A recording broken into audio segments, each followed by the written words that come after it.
चलिए, तो बजट आ गया है और मोदी 3.0 का ये पहला बजट है। विजनरी बजट इसको कहा जाता है, एक तरह से विजन डॉक्यूमेंट होगा। और इस बजट ने कम से कम मिडिल क्लास के चेहरे जरूर खिला दिए हैं।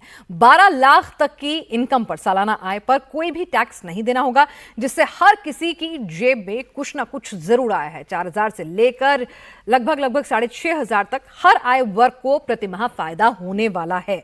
तो निश्चित तौर पर मिडिल क्लास खासा खुश है। और हमारे साथ केंद्रीय मंत्री पीयूष गोयल जी इस वक्त जुड़ चुके हैं।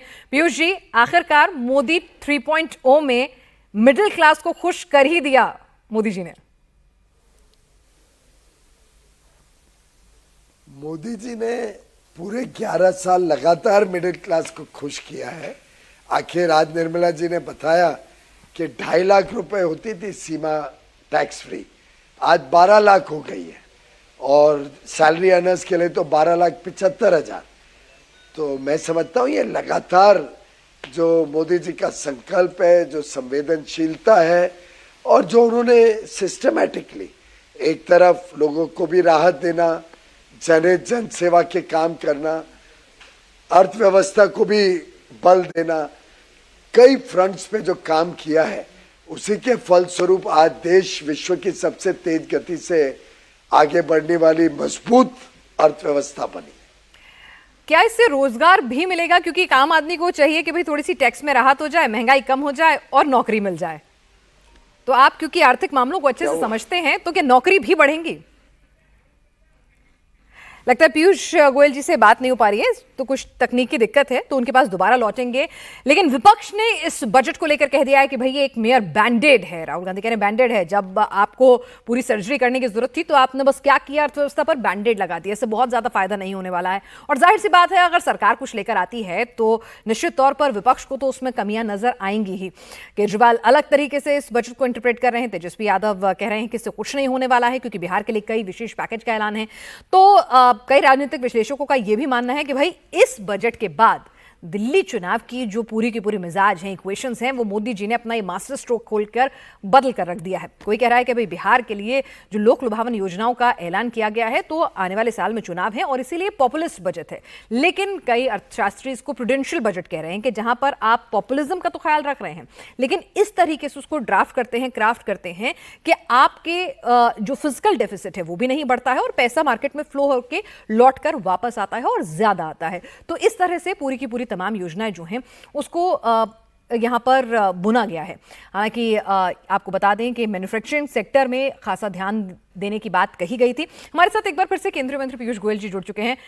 पीयूष गोयल जी, कहा जा रहा है कि भाई ये बजट जो है वो पीपल्स बजट आप भले ही कह रहे हैं, लेकिन ये वोट वाला बजट भी है। मिडिल क्लास को इतना खुश करेंगे तो दिल्ली में तो 40% से ज्यादा आबादी है मिडिल क्लास की, और चुनाव है। ऐसा है, हमने 11 साल तक देश की जनता को खुश करने का ही काम किया। आप बताइए और कोई देश जहाँ तीसरी बार आज के माहौल में 2 युद्ध चल रहे हैं, कोविड के से अभी निपटे हैं, तीसरी बार कहाँ पे लोगों ने विश्वास रखा है अपने नेता पर। मोदी जी तीसरी बार आए हैं क्योंकि उन्होंने 11 वर्ष जनता की सेवा की है, जनता को अन्य तरीके से विकास के साथ जोड़ने का काम किया है। और मुझे पूरा विश्वास है कि आने वाले दिनों में भी इसी गति से जनता का विश्वास मोदी जी के साथ रहेगा। जनता को लगातार नए अवसर मिलेंगे और देश तेजी से आगे बढ़ेगा। आखिर आप सोचिए, 12 लाख रुपए तक शून्य टैक्स, लगभग सभी लोग टैक्स के दायरे से मिडिल क्लास बाहर निकल जाएंगे। जी पीयूष जी, आप कॉमर्स मिनिस्टर भी हैं, चार्टेड अकाउंटेंट हैं और वो भी टॉपर वाले, तो आप इस बजट को एक चार्टेड अकाउंटेंट के तौर पर हिसाब किताब में कैसा आंकते हैं?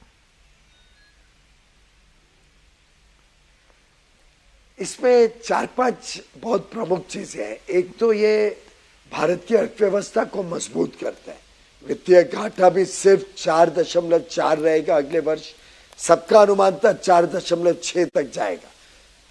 बहुत अच्छी तरीके से वित्तीय घाटे को कंट्रोल में रखा है, जिससे डेट टू जीडीपी यानी देश के ऊपर जो आर्थिक बोझ है, जो लोन है, वो भी जीडीपी के संदर्भ में देखें तो उसको कम करते जा रही है माननीय वित्त मंत्री जी।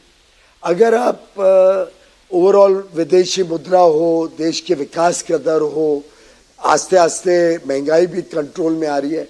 एक प्रकार से एक मजबूत अर्थव्यवस्था बनाने का काम ये बजट आगे बढ़ाता है।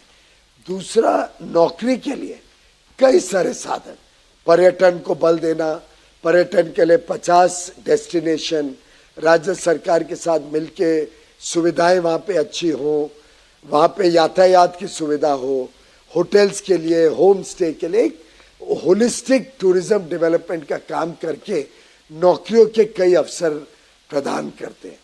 एविएशन में उड़ान स्कीम से 4 करोड़ और यात्री, यानी लाखों नौकरी के और अवसर, और टूरिज्म को भी बढ़ावा। मैन्युफैक्चरिंग में टॉय सेक्टर हो, फुटवेयर हो, टेक्सटाइल हो, अलग अलग सेक्टर्स को बढ़ावा देने से और नौकरियों का इजाफा होगा।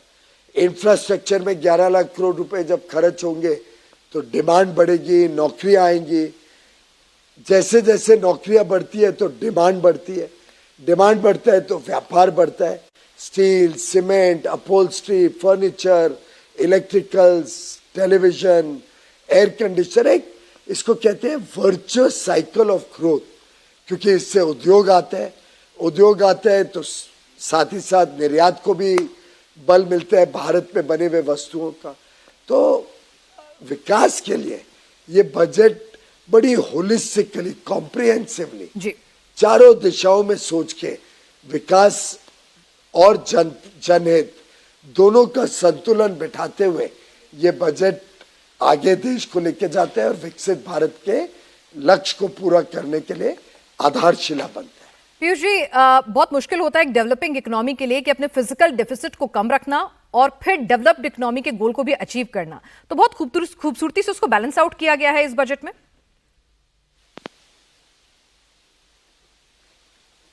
बिना कोई शक बहुत अच्छी तरीके से बैलेंस किया गया है, और मैं तो कहूंगा कि अपेक्षा से ज्यादा अच्छे परिणाम, और उसका एक कारण भ्रष्टाचार मुक्त भारत भी है, क्योंकि प्रधानमंत्री का जो बल है कि एक एक रुपया जनता की सेवा में जाए। जो इंफ्रास्ट्रक्चर के प्रोजेक्ट लग रहे हैं वो समय पे बने।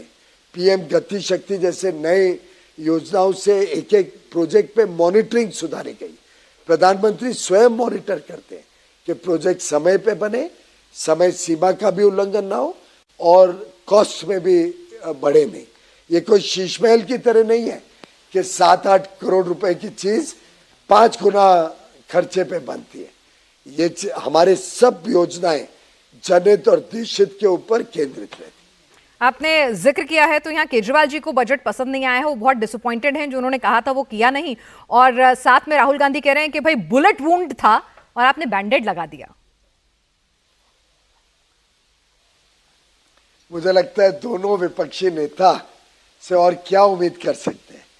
या तो उनको बजट समझ नहीं आता या नादानी दिखा रहे हैं, क्योंकि जिस बजट को सबने सराहना है, जिस बजट में 140 करोड़ लोगों का हित निहित है, जिस बजट ने देश की अर्थव्यवस्था को भी मजबूत किया, युवा युवतियों की अपेक्षा आशाओं को भी पूरा करने का काम कर रहा है, महिलाओं के लिए भी अच्छा है, किसानों के लिए भी अच्छा है, मध्यम वर्ग के लिए तो एक बौछार है। तो मैं समझता हूं कि या तो दोनों को ईर्ष्या हो रही है, केजरीवाल जी और राहुल जी, या चिंता हो रही है कि आगे लोग उन पे कैसे विश्वास करेंगे। उनके आकर्षण खत्म होते जा रहे हैं, लोग उनको नकारते जा रहे हैं। एक के बाद एक राज्य में भी भारतीय जनता पार्टी को प्रचंड विजय दे रहे हैं। तो मुझे लगता है राहुल गांधी जी और अरविंद केजरीवाल जी को बड़ी चिंता है अपने राजनीतिक अस्तित्व को कैसे संभालें। पीयूष जी, आपने हमसे इस बजट के ऊपर चर्चा की, आपका बहुत बहुत शुक्रिया। केंद्रीय मंत्री पीयूष गोयल जी हमारे साथ बजट को लेकर अपनी राय साझा करते हुए और कह रहे हैं कि कहीं ना कहीं ये बजट कुछ ऐसा है कि राजनीतिक अस्तित्व जो है विरोधियों का वो भी खतरे में आ जाएगा।